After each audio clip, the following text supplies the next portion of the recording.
When history mentions the Mongols, it usually presents them as nothing more than symbols of bloodshed and destruction. The image that instantly forms in the mind is always the same: armies on horseback, arrows raining from the sky, burning cities and fields covered with piles of dead bodies. Somewhere stand terrifying towers made of human skulls. Elsewhere, entire populations have been wiped from the earth.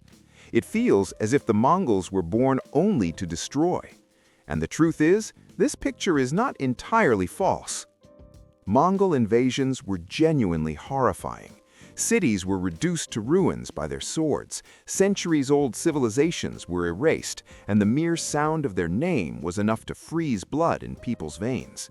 The fall of Baghdad, the devastation of Central Asian cities, and the terror that spread all the way into Eastern Europe, all of this is part of Mongol history. But if we stop here, if we look only at this side of the story, then we are reading one of the deepest and most astonishing chapters of human history in a completely incomplete way. Because the Mongols were not only destroyers, they were also unifiers. They were not just killers, they were system builders. They did not merely conquer land, they changed the way the entire world functioned. They connected Asia, Europe, and the Middle East into a single system for the first time in history. That is why understanding the Mongol Empire is not just about battles and bloodshed, it is about understanding the foundations of globalization, economics, information networks, and state power. This story begins not with the Mongols themselves, but with the world that existed before them. A world that was broken, fragmented, and completely lacking any central system. Before the Mongol Empire, the world was like shattered glass. The route known as the Silk Road between Asia and Europe was not really a single road at all. It was a tangled web of dangerous paths cutting through deserts, mountains, forests, and rivers.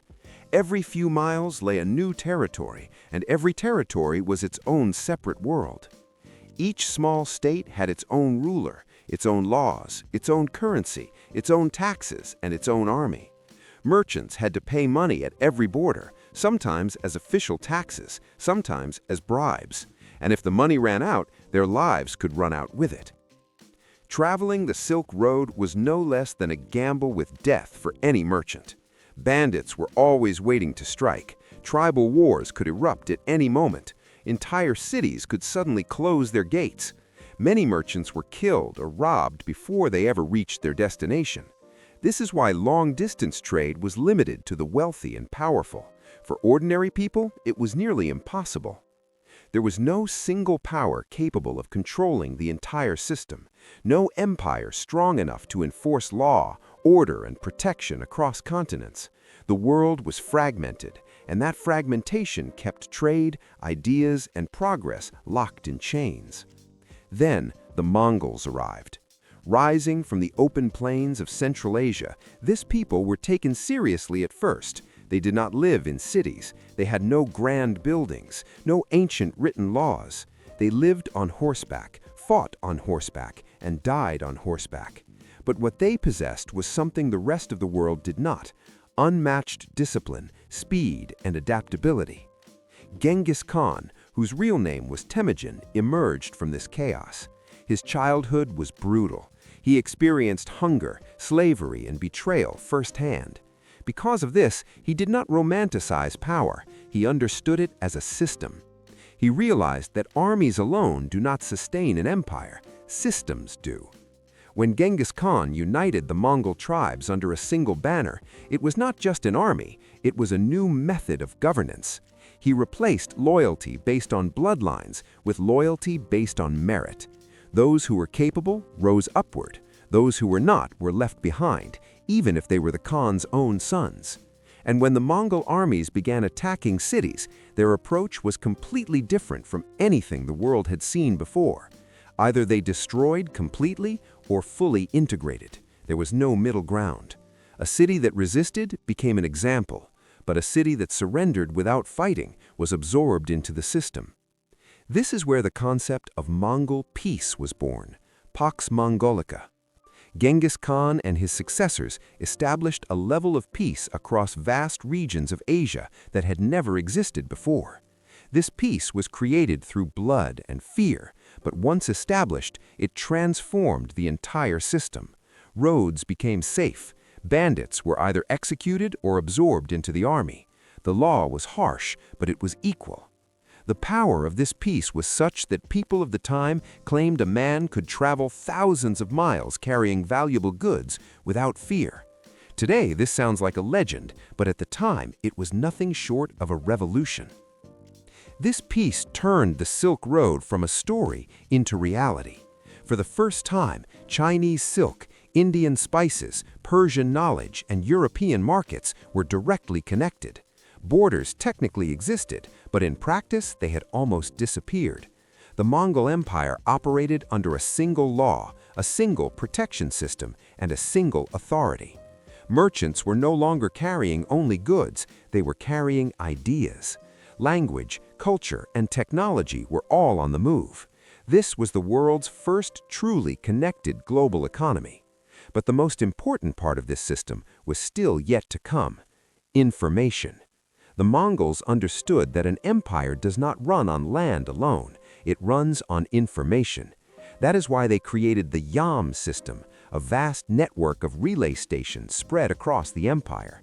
Every 20 to 30 miles, there was a station stocked with fresh horses, food, and rest facilities. Authorized messengers could travel up to 200 miles in a single day. The Mongol Empire had become the greatest power on earth. But this power no longer rested on swords alone. It was supported by roads, cities, trade, and a fragile economic system. And when a state reaches this stage, its greatest enemy is not born outside its borders, but within. The Mongol roads, once the pride of Pax Mongolica, became famous for something else as well: disease. The journey of the Black Death. In the steppes of Central Asia, a deadly disease was born, the plague. It spread through rats and the fleas that lived on them. Had it remained confined to the wild, history might have unfolded very differently. But the Mongol Empire's greatest achievement, connecting the world, now began working against it. Caravans moved from China to Persia. Mongol soldiers traveled from city to city, and alongside them, the Black Death traveled too. The Silk Road, once a highway of knowledge and trade, became a highway of death. Cities began to empty, markets shut down, farmers abandoned their land and fled. The workforce shrank, production collapsed. And remember, the economy was already weak. Inflation had destroyed the value of money. Now the plague began destroying the people themselves. Internal weakness of the Yuan Dynasty. The rulers who came after Kublai Khan lacked both his vision and his control. Corruption spread within the Yuan Dynasty.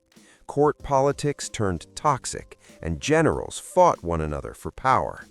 A deep divide existed between Mongol rulers and the Chinese population.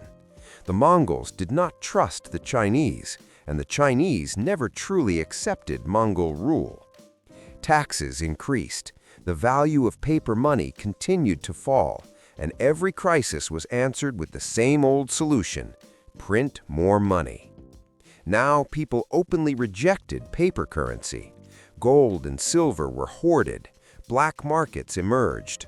Officially, the economy was alive, but in reality, it was dead. The Red Turban Rebellion. When people have nothing left to lose, fear turns into anger. In the 1350s, a massive uprising erupted across China, the Red Turban Rebellion. This was not merely a religious movement, it was the result of hunger, inflation, and oppression. Farmers, laborers, and the urban poor united under one banner. The Mongol army, once the most feared force in the world, now struggled against internal rebellions. Not every city could be saved. Crushing every revolt became increasingly impossible. The rise of the Ming Dynasty. Amid this chaos, a new leader emerged, Zhu Yuanzhang, the son of a poor farmer who had lost his family to the plague and had lived through hunger and oppression. He gave the rebellion discipline, he gave it vision, and slowly he pushed Mongol rule out of China. In 1368, Beijing, then called Dadu, fell. The Yuan Dynasty came to an end. Mongol rulers fled back to the steppes. The Ming Dynasty was born. And what was the first thing the Ming rulers did?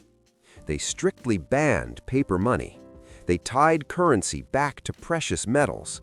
They imposed heavy controls on foreign trade. This was a reaction, a response to deep economic trauma. The true legacy of the Mongol Empire.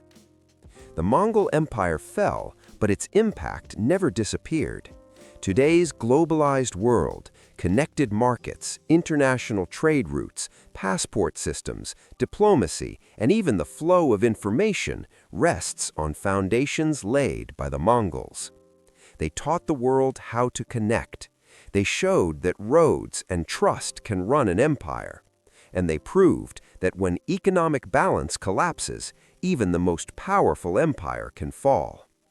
The final lesson. The story of the Mongol Empire teaches a simple yet profound lesson. An empire is built with the sword, but it is run with money.